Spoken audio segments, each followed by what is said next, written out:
Good morning, everybody. Welcome back to Rose Cottage Acres. Today we're going to talk about how to open up your quail eggs so that you can eat them.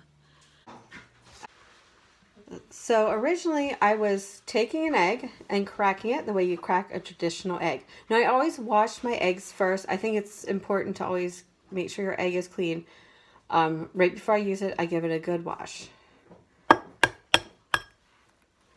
You can see I've cracked it, but yet it's just a little crumbly. There's not a good place to take it apart.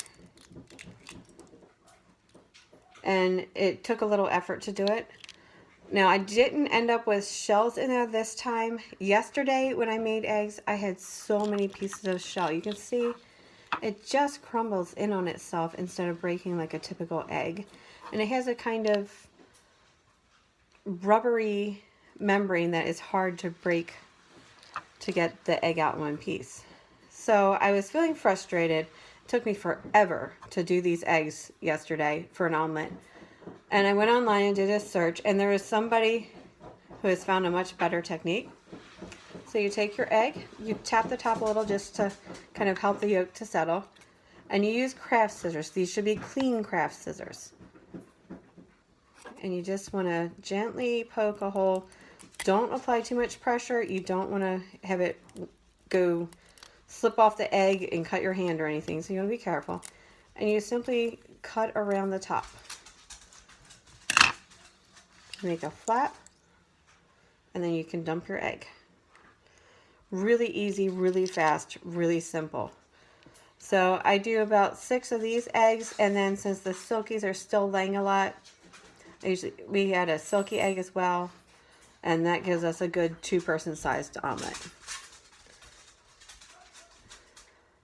Now just to show you the difference, here is my full-size Silky egg and with the quail eggs.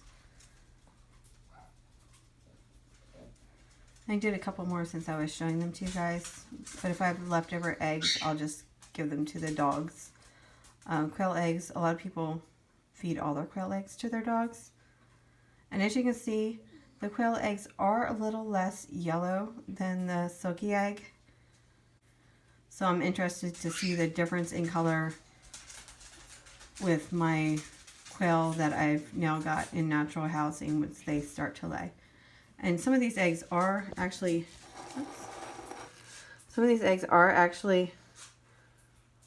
about the same color as this Silky. It's the lighting, but some of them definitely are a little lighter. I came into the living room to talk about the benefits of quail eggs and why I'm eating them. And this is where I usually sit when I record in here because it's where there's some decent light. And obviously I'm going to have to rethink that plan. So why am I doing quail eggs anyway? Well, I have asthma and I have a lot of allergies, and I've heard that some people that eat them have found that their hay fever goes away. They have a lot more nutrition packed into that tiny egg than a normal chicken egg. And they're kind of fun, to be honest. Also, they tend to lay a little longer into the winter than the chickens do.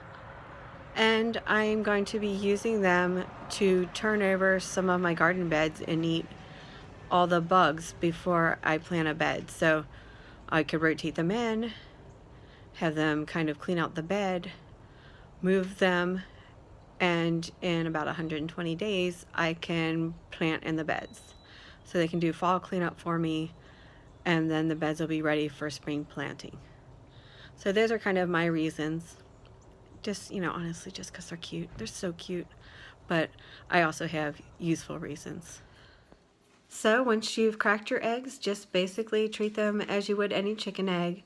If you're going to scramble them, scramble them. If you're going to fry them up in the pan, they'll be very tiny, but they'll be adorable.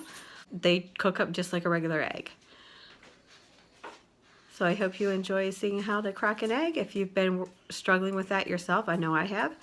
And have a blessed day.